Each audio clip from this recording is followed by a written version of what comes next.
All right, joining us today on Pirate Radio Live, former Pirate great Aundrae Allison to talk Pirates and look around the world of football. Aundrae, how are you doing on this Monday, man? I'm doing great, man. I'm doing great. How's everything your way? Hey, going good. Coming off a Pirate win, coming off a Saturday where I got to just chill and watch football, and I got four more of those coming up, so excited about that. But man, nothing gets the football weekend started off better than a Thursday night victory, and the Pirates had a short week, but were able to get back on the field after the BYU loss and take care of business. And 21 in the first quarter, Aundrae, just what the doctor ordered. Got off to a fast start the other night. Yes, for sure. I mean, honestly, Cliff, we can't overlook the game day being there, showcasing some of the Greenville staples there. So that was a great look. I was super stoked about that, seeing ESPN there.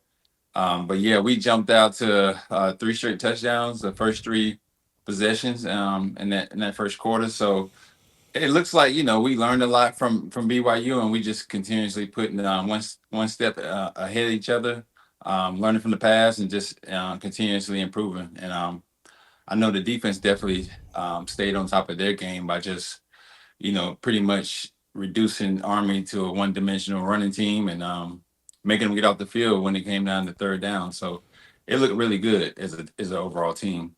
Yeah, man, ton of positives. Not to be negative guy, but those three touchdowns in the first quarter, the only offensive touchdowns all night, and we could be sitting here talking about that a lot more if the defense didn't do a hell of a job and get off the field. We talked about Army's third and fourth down conversions a lot on the pregame show going into that game, and Pirates were just awesome on third and fourth down the other night defensively. But real quick, before we tout the defense, Aundrae, how about the offense? We got to see it for a complete game. They had been struggling in the first half, getting it done in the second half. The other night, it was all first quarter and then no touchdowns offensively after that. So how do we kind of keep that going for an entire game? Yeah, I mean, that's a good question. I mean, I think the main thing is just to, have that ability to mentally reset, hyper focus on being present, not riding those emotional roller coaster waves of when things are going good, you're fist pumping and doing all the celebrations and things like that, but just staying focused and saying like, third quarter come, this is a total new game. Let's not, get too caught up on that first quarter. That's in the past. Let's just keep moving forward and just continuously, being aggressive with everything. So it's really a collective effort because the coaches also got to put us in position to maintain that aggression. A lot of times, the players will want to run it up, but if the coaches are, doing conservative play calls, it's nothing you can really do. So just overall, we just got to kind of like get that mentality as a offense to where we're just going to punish people. And I think that's a good way of approaching each game. And hey, don't get me wrong, I'm happy with the win. That's the goal. And Mhm. if I don't want to put so much stress on the defense that they got to go out and get every stop because our offense is just stuck in the mud. But bottom line, defense was awesome on Thursday night. Pirates had gone, I think it was 13 out of 15 quarters without giving up a touchdown. So you can say, 14 out of the last 17 quarters, I think ECU's defense has not allowed a touchdown in a quarter. And those go back all the way to week one this year. So just phenomenal Wow. work by that side of the ball. And again, I tweeted this out Thursday.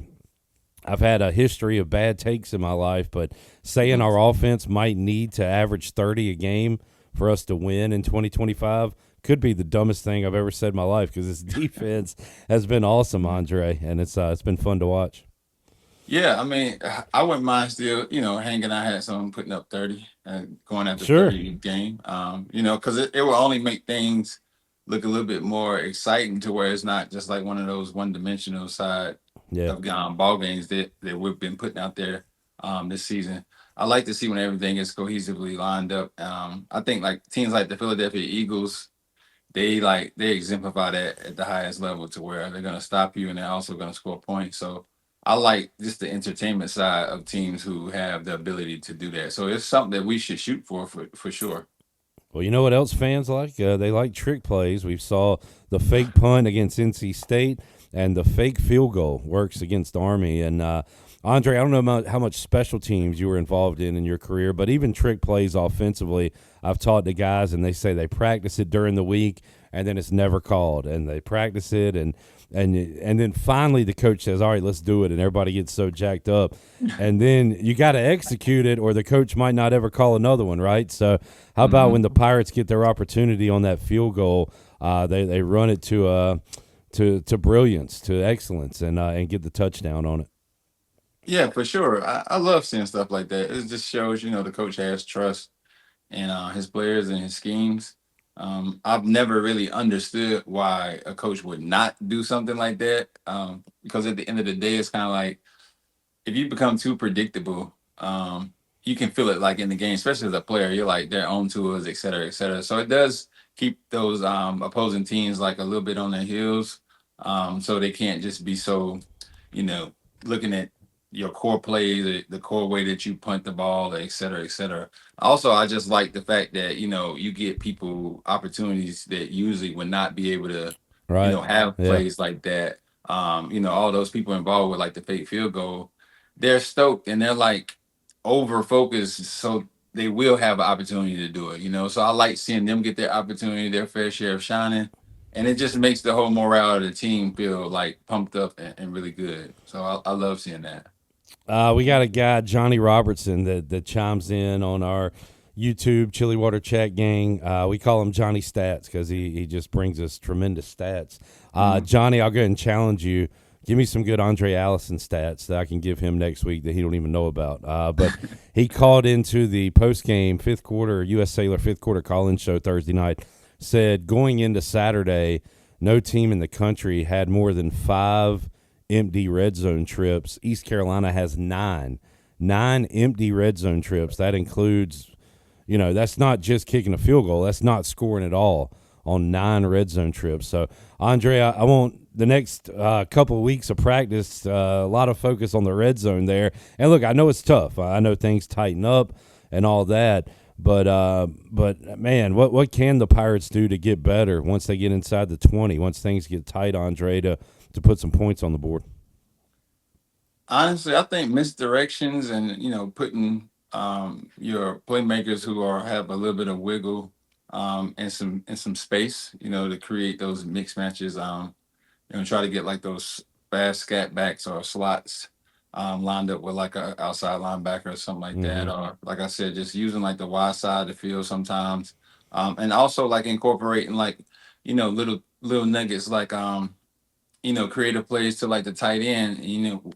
We have a great tight end who's really agile, who can run, looks like a receiver. So again, like you watch the pros, you see them incorporate things like underhand tosses and things of that nature to their Yeah, tight ends. they tried that against BYU. The guy Yeah. I was sitting with, who was I sitting with? Alex Harper, I think, the former long snapper. They did a little tight end around, and I liked it. It didn't work. He was like, "What are we doing giving it to the tight end?" If it worked, everybody would have liked it, of course. But they tried. But you're right. You got to get creative. Holt Naylor's kind of bare bones it and said, "We got to win one-on-one matchups. Like you're going to have one-on-one matchups on the outside in the red zone." And at least one of those plays will probably be a fade or a back shoulder or something, Aundrae. And Yeah. you gotta win those matchups. Yeah. I mean, that puts a lot of pressure though on the quarterback and the receiver because it has to go so perfect for Yeah, the one-on-one matchup. The placement of the ball. But I think like double moves down there too are really helpful. Like you got to be really really creative, like, and don't rely too much on timing. You got to be able to like improvise a lot when you're down there as well, just because it just gives you the freedom to kind of like free yourself up and create the space that's needed in order to get in the end zone. But yeah, those windows get really, really tight down there. And if you're not thinking outside the box, it's really hard to get inside the end zone down there.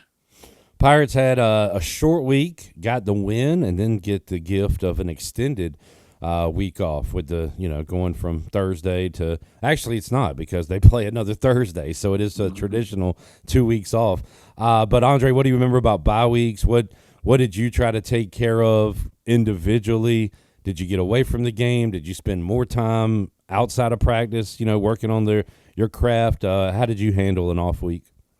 Yeah, off weeks, I made sure that I kept my same routine and like I was doing more like a little bit of extra stuff because you can kind of like lose your rhythm.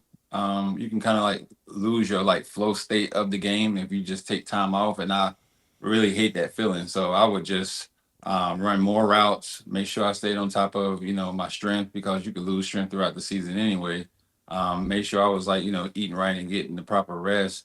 And then, as the levels went up, I would incorporate, stretches and massages. I couldn't afford that in college, but those are things that you would like to do. You just want to approach it as if it's not an off week.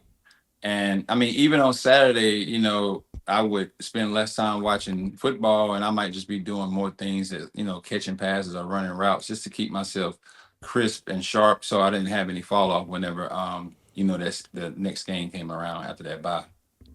Yeah, I found out how much you guys didn't watch football when I first started covering the team because I found out Donnie Kirkpatrick was a fellow Redskins fan. So I'd go out and y'all would have practice on Sundays and talk to him Sunday night and be like, "Hey, did you watch the game?" Like, no, of course he didn't watch the game. He was out here at practice. Like, y'all don't get a lot of time to watch football when you're football players. So I learned that early on.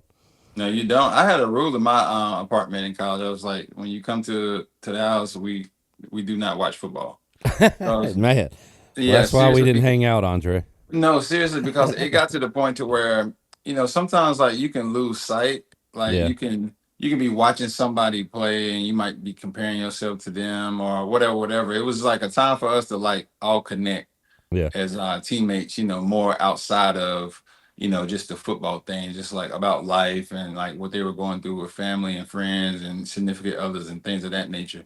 It just gave us a little bit more balance because you'd be so football, driven, your whole schedule is consumed with it. You just need that time away just to separate the two. Andre, kind of a weird question, maybe nothing to it, but does going into October feel any different than September? You're kind of your first third of the schedule's done. Now you get to the second four pack of games or whatever. Is it just so robotic almost week to week, day to day for you? Do the games or practices feel any different when you get to this middle part of the schedule? It does because the weather starts to change too, and your body has a little bit of wear and tear on it, so you're Yeah, not as like crisp and sharp and like as non-pain feeling as you were when you went to that first game.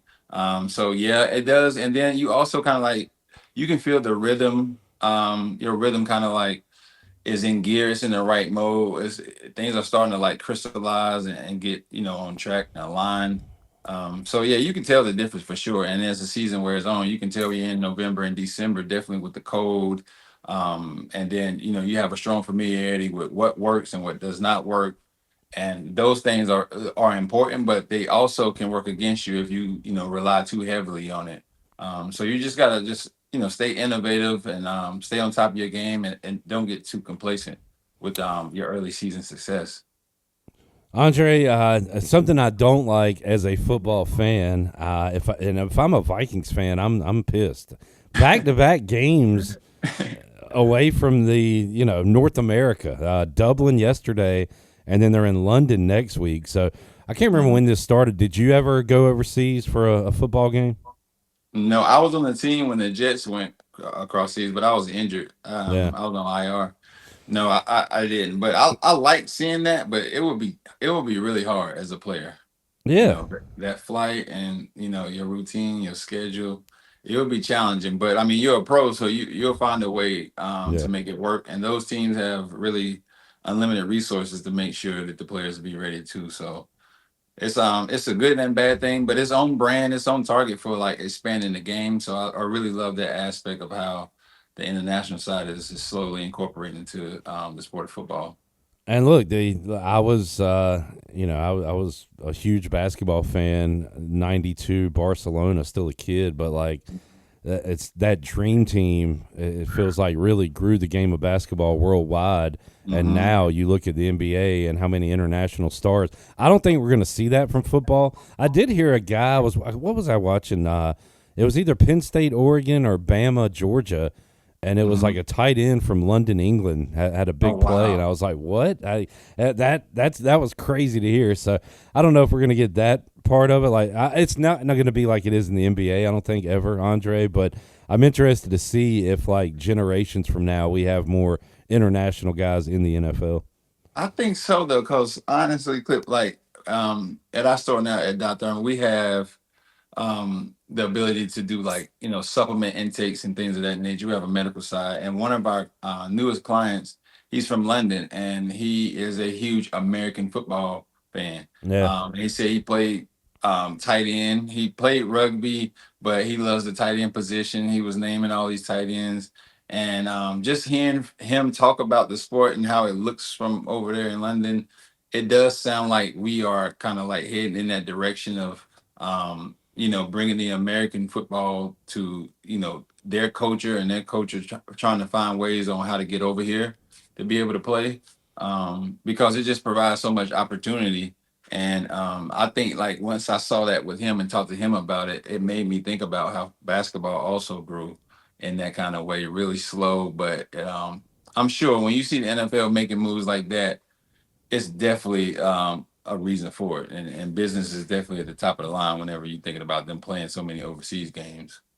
and now I found him, and I can't say his name. It was the Mississippi State Tennessee game. Seydou Traore, maybe, but Oh he was wow. a tight end for Mississippi State. Had a big play in the Tennessee game the other night. 6'4", 230, 223 from London, England. So yeah, Oh maybe we'll wow. we'll see more of that. I And can see that. I can see it happening. I mean, like I said, the NFL, those organizations, those type of sports leagues, they're probably 10 years ahead of the average consumer when it comes down to knowing, who to target or who that ideal customer could be.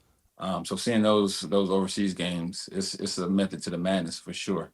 I also love like dating back to Hakeem Olajuwon, but like all these great international basketball players played soccer, but and I just try to imagine these 7-footers out there on the soccer field. Like, but Yeah. it's got to help with footwork and other stuff that you can incorporate into basketball, football, really any sport, I guess. Oh yeah, I think they have major advantages when it comes down to those type of things because they're so fundamentally driven, and sometimes like here, we can kind of overlook the fundamentals, just because it's at like every fingertip. You can just look at a highlight or Right. whatever. Yep. They are limited in what they can see, and like I said, it's sometimes it can make you skip steps. But yeah, I think they're way more fundamentally driven when it comes down to sports over there for sure. Andre, you mentioned the Jets. They take on the woeful Dolphins tonight. Somebody's got to win. Justin Fields back, so that's good for the Jets and for us watching the game. And then you got Bengals Broncos tonight. So not the most attractive Monday night football. Double dip. Anything you're looking at tonight? Any players you want to see tonight? Yeah, I like the Broncos. I like the Broncos. I like Bo Nix. I like him and Sean Payton. That combination is it's exciting to watch, and I love their receiving core. But I mean, like you said, with the Dolphins and the Jets, they're kind of like trying to figure it out right now. I don't know what's going to happen with those two teams, but the Bengals, they got two of my favorite players, and with Chase and Joe Burrow. So anytime a good receiver is playing, I'm definitely watching. I'm looking at their route tree, what they do when they catch the ball, and also I love looking at like what they're wearing, their cleats and stuff like that. So I'll Well, be it's tuning in for sure. tough with no Burrow for Cincinnati, and good grief, am I spoiled? I've watched whether they're in a Redskins football team, Commanders jersey. I'll root for whoever's in that uniform, but Mhm. without McLaurin and Jaden Daniels playing, I was kind of a spoiled brat yesterday. I didn't. My attention span was off of it. Like I got spoiled with JD5 last year, so I need them back in the lineup quick, or my football year is not going to be fun. No, I agree. I mean, if you're a fan, you feel the same way, no matter if you like the Redskins or not. Just his rookie year, it was just exciting, and then Man, them getting the deal done with McLaurin out there. I want to definitely give them an opportunity to get back on the field because the season is so long. It might yeah, work in the Redskins' favor too. Like you maybe. never know, you never know. But it's on a week to week basis. I want to see the top players out there for sure, just as a fan of the sport.